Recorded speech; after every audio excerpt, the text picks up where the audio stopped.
तो Pakistan versus India का match तो आप लोगों ने देखा ही होगा। उसी मैच को डिस्कस करने वाले हैं इस वीडियो में। वीडियो स्टार्ट करने से पहले सबसे रिक्वेस्ट है कि अभी तक जिन लोगों ने चैनल को सब्सक्राइब नहीं किया प्लीज़ चैनल को सब्सक्राइब कर लें। पाकिस्तान वर्सेस इंडिया के मैच की अगर बात की जाए शुरू में इंडिया रोहित शर्मा टॉस जीतते हैं और वो बैटिंग का फैसला करते हैं। शुरू में ही पाकिस्तानी पेसर्स ने अटैक किया और शाहीन शाह अफरीदी ने बेहतरीन बॉलिंग की और रोहित शर्मा और विराट कोहली दोनों को आउट कर दिया। एंड उसके बाद शुभमन गिल भी आउट होते हैं and back to back India की जो है वो 4 विकेट्स गिरती हैं। उसके बाद जब 5-5 ओवर मुकम्मल हो जाते हैं पेसर्स के और 4 विकेटें लूज़ कर जाते हैं इंडिया, उसके बाद बाबर आजम की कैप्टनसी की मुझे समझ नहीं आई। बाबर आजम वहाँ पे स्पिनर्स को ले आते हैं और डिफेंसिव मोड पे चले जाते हैं, हालांकि वहाँ पे इंडियन टीम प्रेशर में थी। आई थिंक सो कि वहाँ पे अगर फास्ट बॉलर्स को ही आप, क्योंकि बैक एंड पे अगर आपके पास वो फास्ट बॉलर्स हैं जो 140, 145, इवन 150 की स्पीड से बॉलिंग करते हैं, आपको जो है वो उन पे रिलाई करना चाहिए था, आपको स्पिनर्स की तरफ जाना ही नहीं चाहिए था। उसके बाद फिर हमने देखा स्पिनर्स आए, ईशान किशन की तारीफ़ करनी होगी और हार्दिक पांड्या की, स्पेशली ईशान किशन की। ईशान किशन वो प्लेयर है जिनको तब चांस मिला जब केएल राहुल का जो है वो ट्रैवल, उनका प्लान कैंसिल हुआ। केएल राहुल इंजर्ड हैं, उन्होंने जो है वो अब एशिया कप के पहले 2-3 मैचेस को मिस करना है। उनकी जगह पे कि यार चलो कोई नहीं है तो यार चलो भाई ईशान किशन आप आ जाओ, आप जो है वो विकेट कीपिंग कर लो। लेकिन ईशान किशन आए ज़बरदस्त तरीके से और वो कहते हैं कि जी वो तो ओपनर हैं, मिडिल ऑर्डर में कैसे सेटल होंगे वो। वो आए और हार्दिक पांड्या के साथ मिल के ज़बरदस्त बॉडी जो है वो उन्होंने खेली और 5th विकेट की जो पार्टनरशिप है उसने इंडिया को रिकवरी दी और एक बेहतरीन जो है वो पार्टनरशिप लगी। आई थिंक वहाँ पे अगर स्पिनर्स, क्योंकि हमने देखा कि ज़बरदस्त बैटिंग जब हो रही थी इंडिया की तरफ से, शादाब आए सबसे पहले, उसके बाद नवाज़ आए, फिर हमने देखा कि जब नवाज़ को मार पड़ रही थी उस वक्त सलमान अली आगा को ले आए। आई थिंक उस मोमेंट पे अगर पाकिस्तानी फास्ट बॉलर्स आ जाते, पाकिस्तानी फास्ट बॉलर्स ने आई थिंक कि मैच को उन्होंने जो है वो इंडियाज़ की जो रिमेनिंग विकेट्स थी वो भी उन्होंने जल्दी जो है वो ले लेनी थी।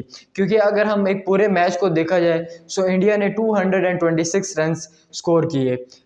आई थिंक उस 266 रन में पाकिस्तानी पेसर्स ने 125 टू 130 रन दिए, बाकी जो आपके रेस्ट ऑफ द रन है वो आपके स्पिनर्स ने दिए।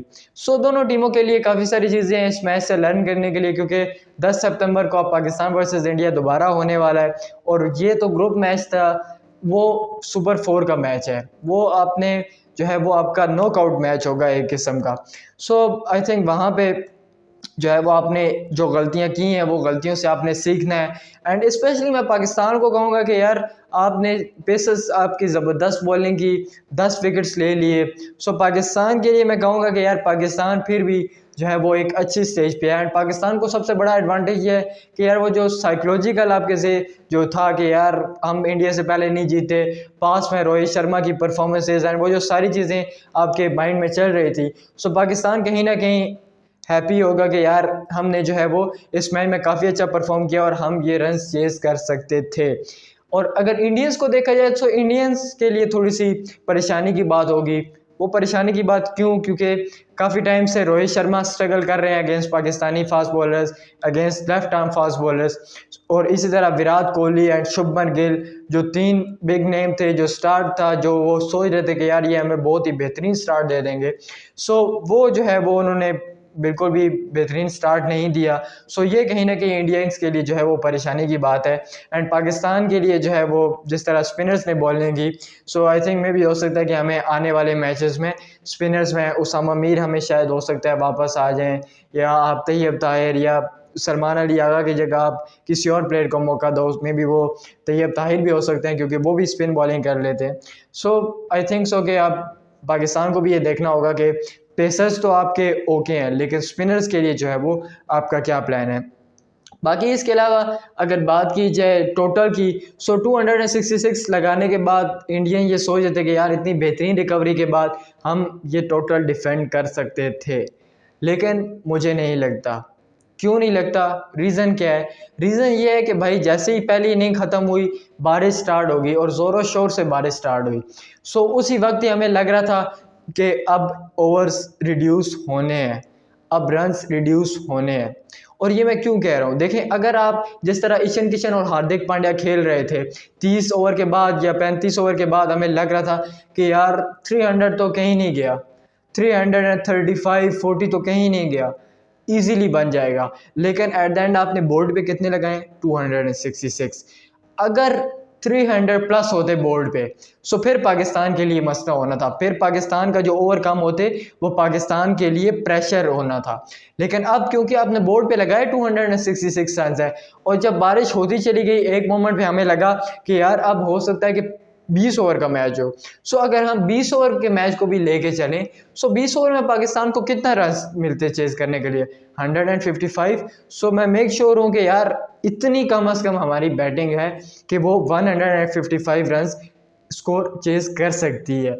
और शुरू में जो हमारे ओपनर्स हैं इमाम, फ़खर, बाबर, चलें फ़खर का हम कह लेते कि यार फ़खर का कोई अभी फ़िलहाल इतना कोई ज़बरदस्त फॉर्म नहीं चल रही, लेकिन इमाम एंड उसके बाद फिर number 1 ODI batsman Babar Azam.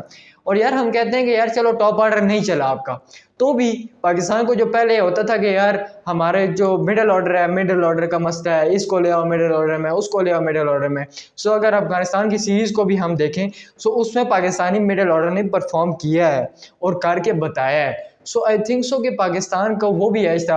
अगर हम कहते हैं कि टोटल जो 50 ओवर्स है 267 रन भी अगर पाकिस्तान चेस करने जाता तो भी मुझे कहीं ना कहीं उम्मीद है कि पाकिस्तान वो चेस कर लेता, लेकिन मैच नहीं हुआ, इनिंग स्टार्ट ही नहीं हुई। सो अब हमें 10 सितंबर को ही देखने को मिलेगा कि कौन सी टीम डोमिनेट करती है और जो भी गलतियां हुई हैं इस मैच में। सो उम्मीद करते हैं कि दोनों टीमों के लिए ज़बरदस्त बात है, एटलीस्ट एक इनिंग्स जो है वो 50 ओवर की हुई। सो दोनों टीमों के लिए लेसन्स हैं, जो गलतियां की हैं उससे सीखेंगे एंड नेक्स्ट मैच में जो है वो कम बैक करेंगे। सो बस आज की वीडियो में इतना ही, फिर मिलेंगे नेक्स्ट किसी वीडियो में।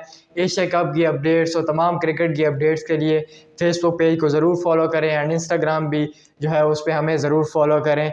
फिर मिलेंगे नेक्स्ट किसी वीडियो में, तब तक अपना बहुत ज़्यादा ख्याल रखें। अल्लाह हाफिज़।